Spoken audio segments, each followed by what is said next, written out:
Janwada form హౌస్లో drugs పార్టీలు ఎవరు దొరికిరు అధ్యక్ష? మొయినాబాద్లో మొన్న జరిగిన కోళ్ళ పందాలలో క్యాసినోలలో ఎవరు దొరికిండ్రు అధ్యక్ష? దుబాయ్లో డ్రగ్స్ తీసుకొని చచ్చిపోయిన వ్యక్తి ఎవరికి మిత్రుడు అధ్యక్ష?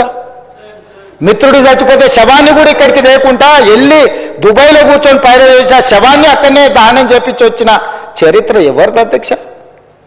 వీళ్ళ అధ్యక్ష యువత గురించి మాట్లాడేది. ఫామ్ హౌస్లలో దీపావళి పండుగ రోజు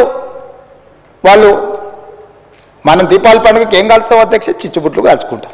వాళ్ళు సారా బుట్లు పెట్టుకొని డ్రగ్స్ పెట్టుకొని కొకేన్ పెట్టుకొని దావతులు చేసి మా బామ్మార్ది ఇంటికి పోతావా అంటాడు. ఏంది అధ్యక్ష?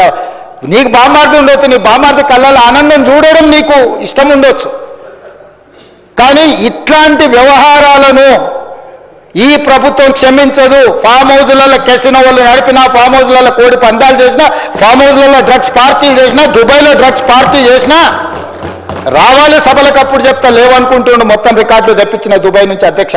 ఎవరెవరికి ఎక్కడెక్కడ ఉన్నాయో అన్ని గుట్లు మట్లు అన్నీ ఉన్నాయి అధ్యక్ష. సందర్భం వచ్చినప్పుడు సమయం వచ్చినప్పుడు అన్నీ తీసి ఇప్పి ముందర పెడతా అధ్యక్ష. ఒక్కొక్క గుట్టు ఏదో తిట్టేసి మాట్లాడేసి కప్పిపుచ్చుకొని పోదామని అనుకుంటుండ్రేమో, అట్లేం కుదరదు అధ్యక్ష. ఇది యువత పట్ల వాళ్ళకున్న ఆలోచన, ఇది మాకున్న చిత్తశుద్ధి.